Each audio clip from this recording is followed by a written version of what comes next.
Sustainable development as we are told involves several things. विकास में, अविनाशी विकास में कई सारी चीज़ें आती हैं, पर्यावरण भी आता है, आर्थिक विकास भी आता है, लेकिन शायद सबसे ज़्यादा महत्व की बात है वो है मानवीय विकास, ह्यूमन डेवलपमेंट। ह्यूमन डेवलपमेंट के बगैर कोई विकास और हो ही नहीं सकता है।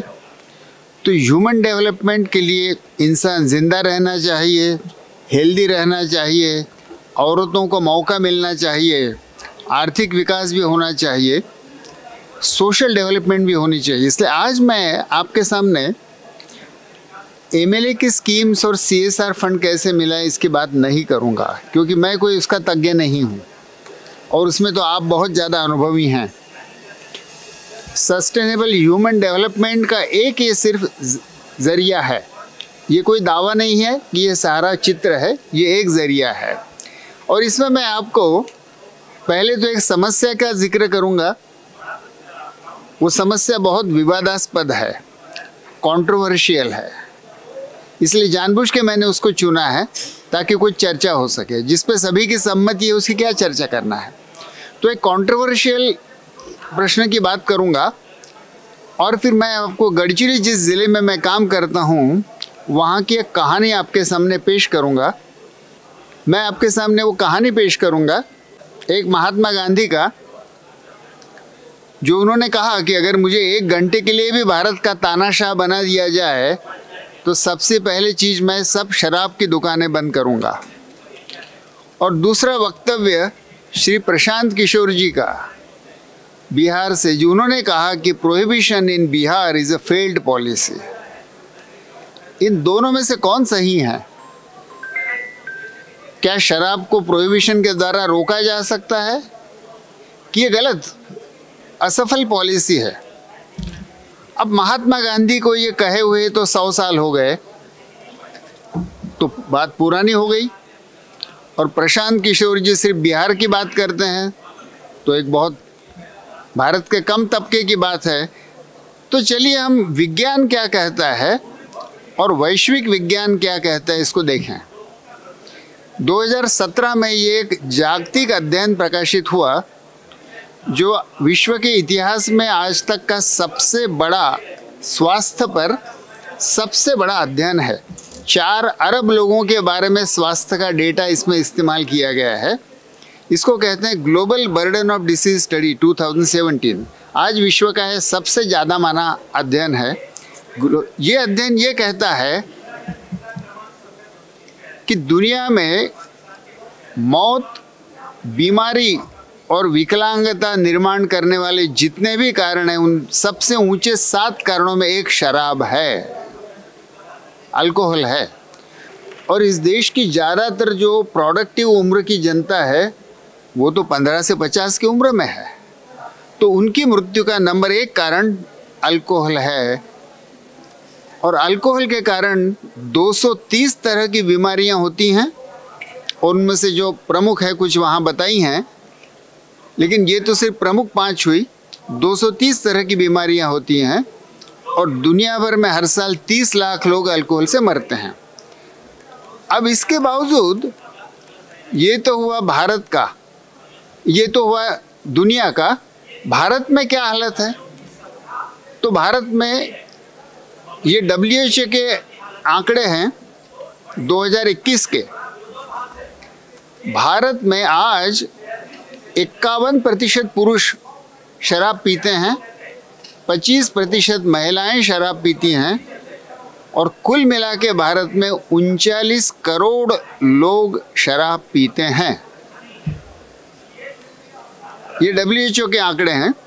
जो दुनिया में मृत्यु, बीमारी और विकलांगता पैदा करने वाला इतना महत्व का कारण है, भारत की कुल 39% जनता, वयस्क जनता उस जहर का इस्तेमाल कर रही है।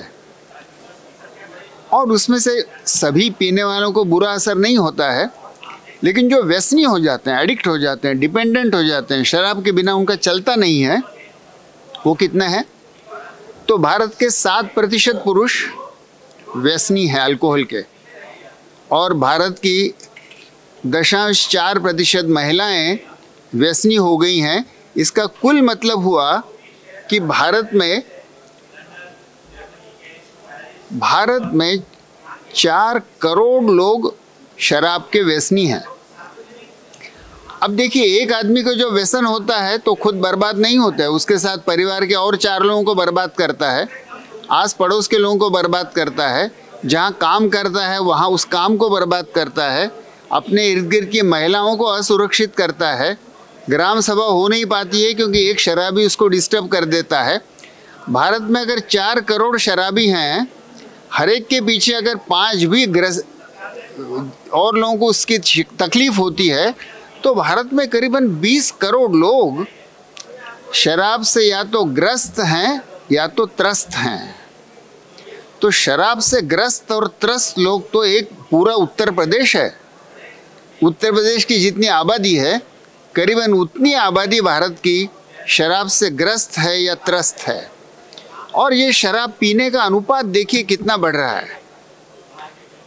इसमें से जो हरा है बार देख रहे हैं आप, वो 2000 साल में कितना अनुपात और जो सफ़ेद देख रहे हैं वो 2018 का है। 2000 साल में 3.6 लीटर पी रहे थे, अब 9 लीटर पी रहे हैं। और ये लीटर का मतलब बता दूं, ये एब्सोल्यूट अल्कोहल है, तो 1 लीटर का मतलब हुआ मोटा मोटा 100 पेग। 100 ड्रिंक जो होते हैं उसका मतलब हुआ 1 लीटर। तो भारत का औसतन पुरुष आज 900 पेग, जिसको ग्लोबल बर्डन ऑफ डिसीज और लैंसेट कहते हैं कि ये जहर है, WHO कहती है कि दुनिया में मरने का एक प्रमुख कारण है, भारत में बड़ी तेजी से इसका इस्तेमाल बढ़ रहा है और हम सब लोगों के आंखों के सामने बढ़ रहा है। इसका और एक परिणाम है, and the impact is something which we may not really appreciate. Bharat के कुछ बड़े बड़े वैज्ञानिक, खासकर एम्स दिल्ली, PGI चंडीगढ़ और निम्हांस बेंगलोर, इनके वैज्ञानिकों ने यह अध्ययन प्रकाशित किया है इंटरनेशनल जर्नल में कि शराब का अगले 50 साल में भारत पर आर्थिक और स्वास्थ्य का विकास क्या होगा। तो उन्होंने निकाला है कि 2011 से 2050 इन 40 वर्षों में भारत में शराब की जो कीमत लोगों को चुकानी पड़ेगी, बीमारी, मौत, अब्सेंटिज्म, काम न कर पाना, जेल में जाना, गुनाह करना, एक्सीडेंट करना, तो 1,21,000 अरब रुपया। देखिए, ये करोड़ नहीं है, अक्सर हम करोड़ में बात करते हैं। भारत का हेल्थ बजट जो है करीबन 1 लाख करोड़ है। 1,21,000 अरब, यानी भारत के हेल्थ बजट से, जो हेल्थ बजट है उससे 40 साल में उससे 100 गुना ज़्यादा खर्चा लोगों को कीमत चुकानी पड़ेगी।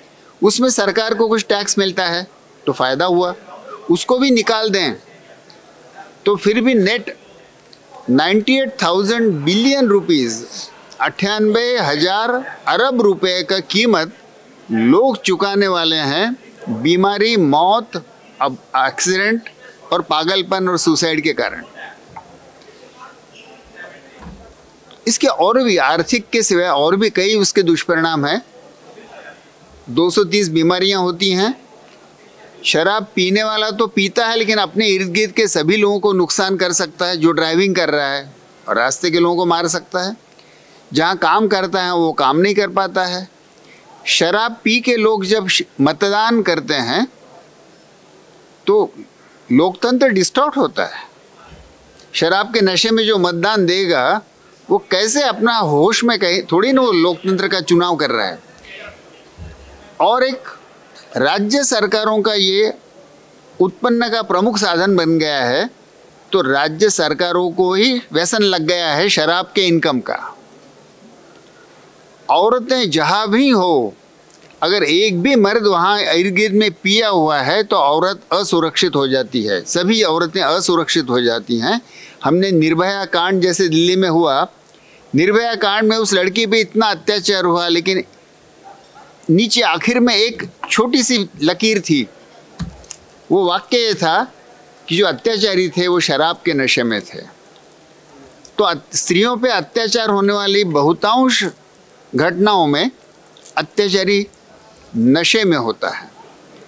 इसलिए द लैंसेट ने 3 साल पहले एक ऐसा वक्तव्य किया जिसके बाद मेडिकल के इतिहास में एक परिवर्तन आ गया है। वो ये है, लैंसेट ऐसे कह रहा है कि ये सब जानकारी के बाद में अब दुनिया में शराब पीने का एक ही लेवल सेफ है, वो है 0। तो अल्कोहल तो 0 पीना चाहिए अगर लोग जिंदा रहना चाहते हैं, स्वास्थ्य संभालना चाहते हैं, समाज की सोशल डेवलपमेंट संभालना चाहते हैं।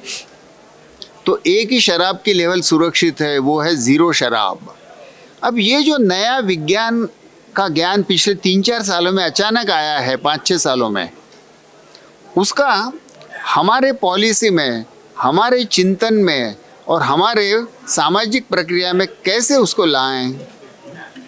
तो इसके बाद हमको एक पहली बात समझ लेनी चाहिए कि अल्कोहल और टोबैको, तंबाकू, ये सिर्फ कोई सुख देने वाले, थोड़े मजाक में कोई चीज़ ले ली, प्लेजर गुड्स अब नहीं बचे हैं। शराब और टोबैको ये आज के कॉलरा और प्लेग्स हैं, और कॉलरा और प्लेग को बेचा नहीं जाता है, उनको रोका जाता है, और वो सोसाइटी को अनस्टेबल करते हैं। Alcohol and tobacco are instruments of unstable society, and इसलिए दैट्स व्हाई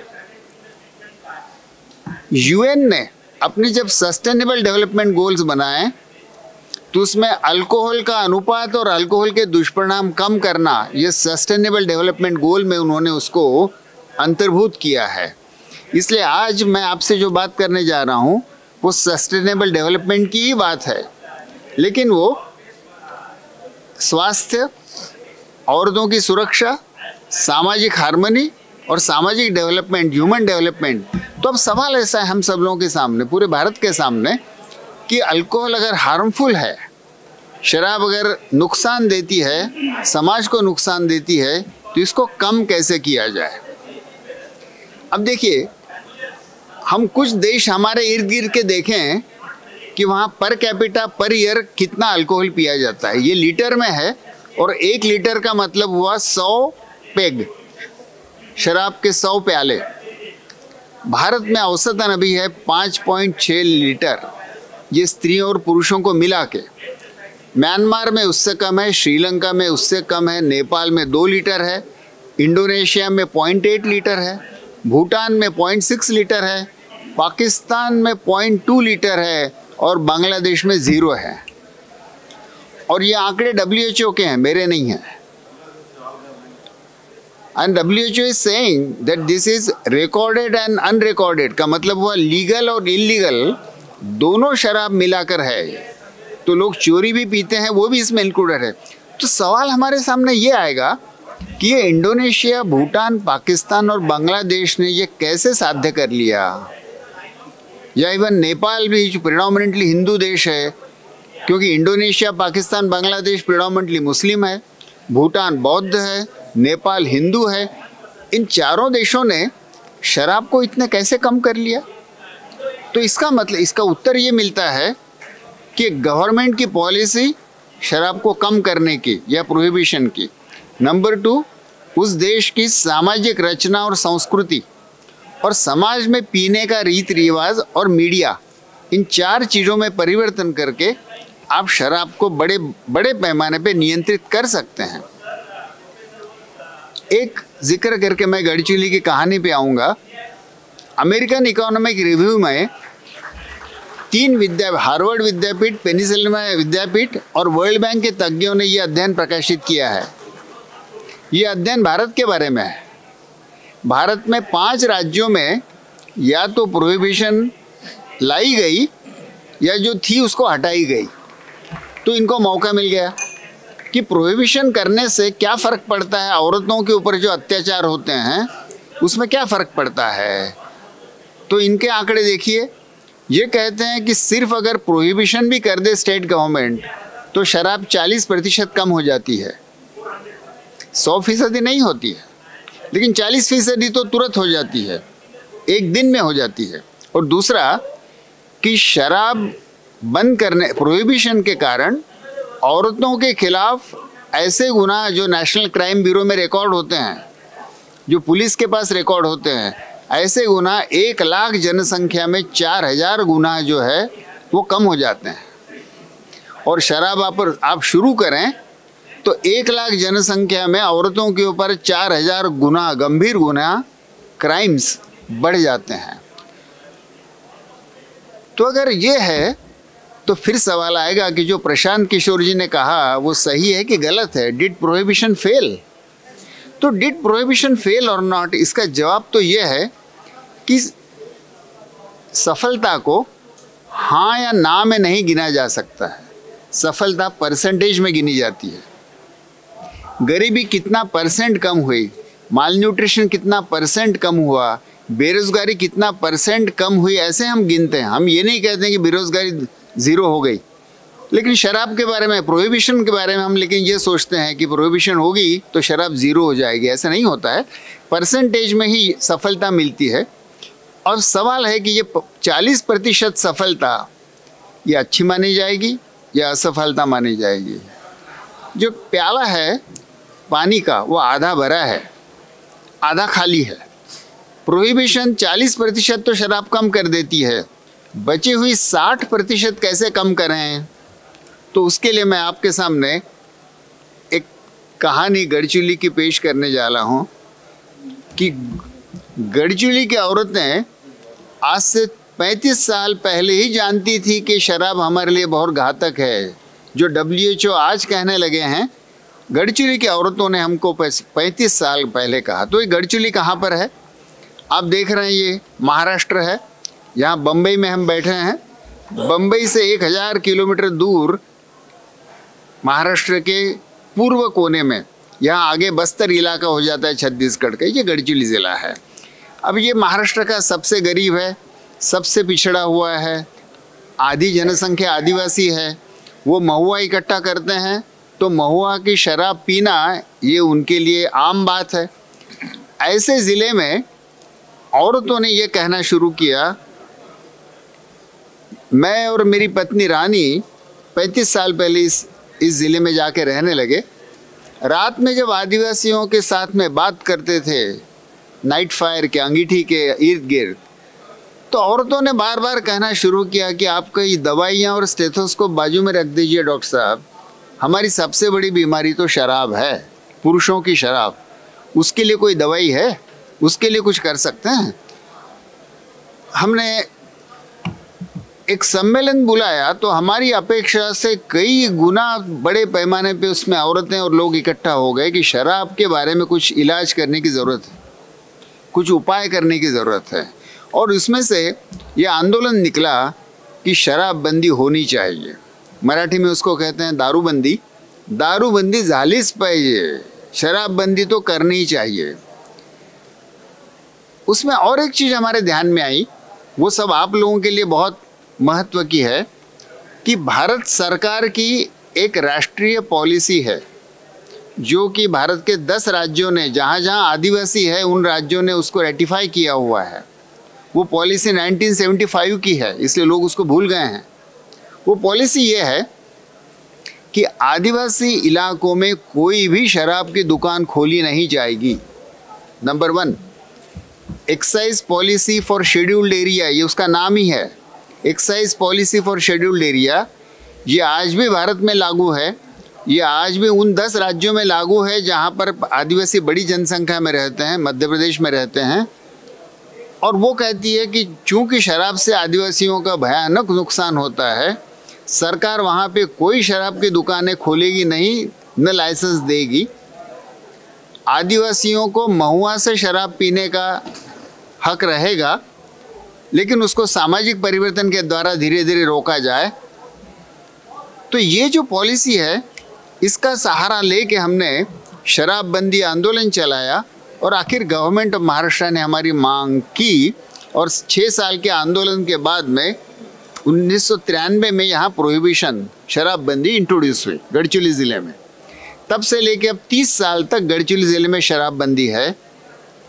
अब शराबबंदी से शराब कम तो हुई, जैसे हमने उस अध्ययन में देखा कि 40% शराब कम हो जाती है, लेकिन कुछ इलीगल शराब बढ़ने लगी, अवैध शराब, गैर कानूनी शराब बढ़ने लगी। पुलिस बहुत कोई सक्रिय नहीं थे उसके रोकने में। और हम एक एक मरीज़ का इलाज करते थे डी एडिक्शन से, लेकिन 4000 मरीज का इलाज किया, लेकिन ज़िले में 20,000 एडिक्ट थे। तो हमने ये देखा कि सिर्फ प्रोहिबिशन से भी पूरी शराब रुकती नहीं है, सिर्फ एडिक्शन ट्रीटमेंट से भी पूरी शराब रुकती नहीं है, और तब तक और एक भयंकर चीज़ बढ़ने लगी। आप देखेंगे यहाँ पे कि अरे भैया आप उसके सामने मत खड़ा रहिए। हाँ, ये एक लड़की है 8 साल की, आदिवासी देहात में लड़की मुझे दिखाई दी। उसके हाथ में जो है वो टोबैको है, खर्रा, महाराष्ट्र में खर्रा कहते हैं। बच्चे भी तंबाकू खाने लगे हैं, बड़े लोग, पुरुष और औरतें तो खाती ही खाती हैं। और इसलिए 2015-16 में हमने एक दूसरा तरीका सोचा कि तंबाकू और अल्कोहल दोनों को कंट्रोल करें। और ये सिर्फ तंबाकू और अल्कोहल का कंट्रोल ही नहीं, ये स्वास्थ्य और इकोनॉमिक डेवलपमेंट का प्रोग्राम बने। तो कैसे बना? महाराष्ट्र के उस समय के जो मुख्यमंत्री थे श्री देवेंद्र जी फडणवीस, उनके सामने मैंने ये समस्या, इसके आंकड़ेवारी, इस ज़िले में कितने बड़े पैमाने पे है, और एक नया तरीके का प्रयोग उनके सामने पेश किया। उन्होंने उसको माना, स्वीकार किया, खुद उसकी अध्यक्षता स्वीकार की। और ये मुक्तिपथ जो डिस्ट्रिक्ट प्रोग्राम है to reduce use of alcohol and tobacco and to reduce money spent on alcohol and tobacco, तो ये पैसा बचाने का भी प्रोग्राम है। उसके लिए एक ज़िला लेवल पर व्यवस्था खड़ी की गई। कलेक्टर और एसपी उस समिति में हैं, मैं उसका एडवाइज़र हूँ, और नीचे तालुका समिति है, पंचायत लेवल पे समिति है, और हर गांव में गांव संगठन है। और ये गांव संगठन जो है, ये इसकी सबसे बड़ी ताकत है। इसको कम करने के लिए इस 4 तरह के इलाज माने गए। अल्कोहल और टोबैको की मांग कम होनी चाहिए, डिमांड रिडक्शन, उसके लिए अवेयरनेस और डी एडिक्शन, और सप्लाई भी कम होना चाहिए, उसके लिए कम्युनिटी एक्शन, और जो शराब बंदी और टोबैको बंदी है महाराष्ट्र में, उस पे अमल पे लाएं।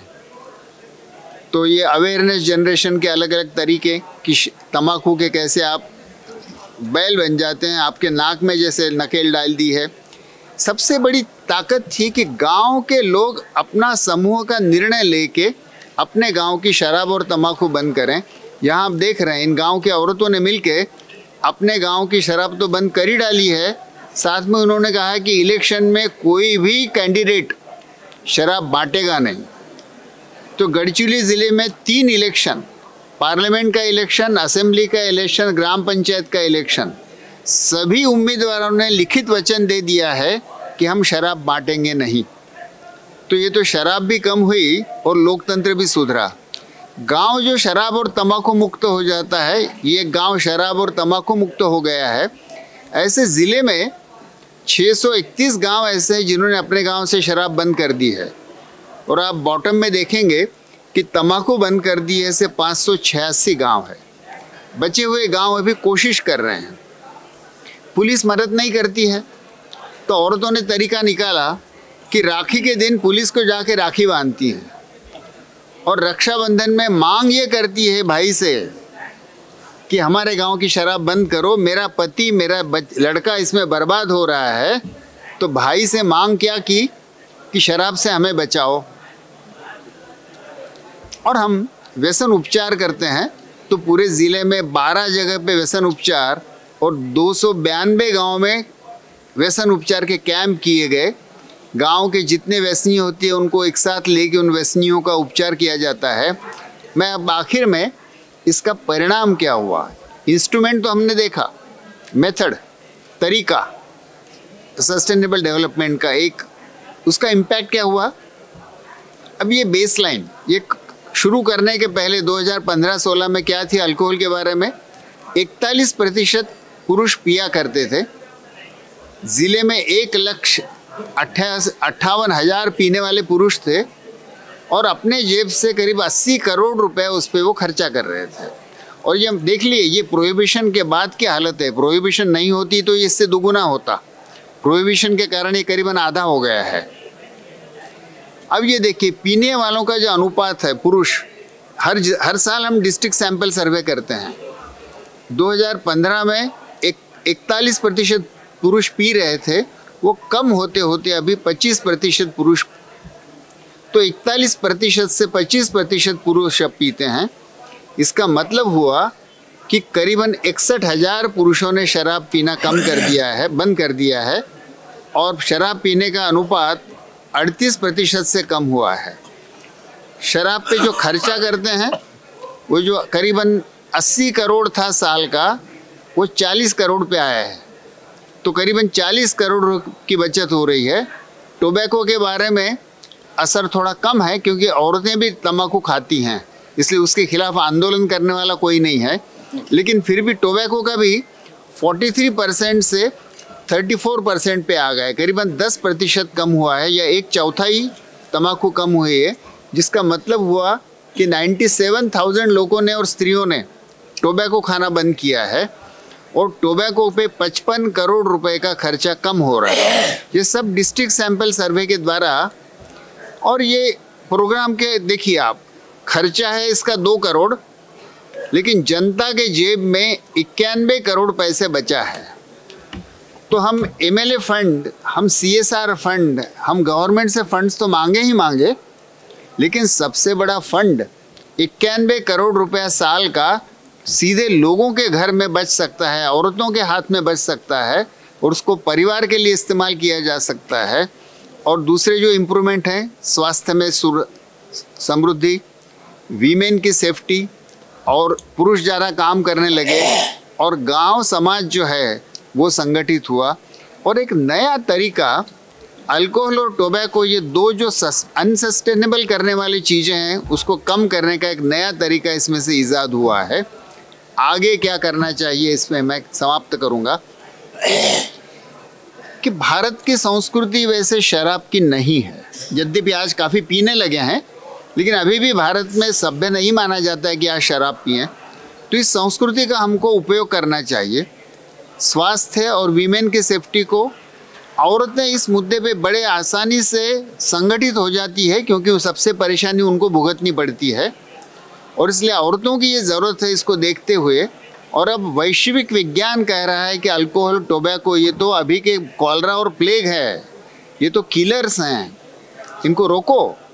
तो भारत को एक नेशनल पॉलिसी, या तो आप विधायक हैं तो स्टेट पॉलिसी, नहीं तो कम से कम आपके ज़िले में, और नहीं तो किसी भी एक गांव में, चारों लेवल पे शराब और टोबैको इनको कम करने के बारे में पॉलिसी बनाकर अगर हम रोड मैप बनाएं और विधायक लोग अगर इसको गंभीरता से लें, तो सस्टेनेबल डेवलपमेंट के बढ़ाने के बड़ा अच्छा माध्यम इसके द्वारा प्राप्त होगा।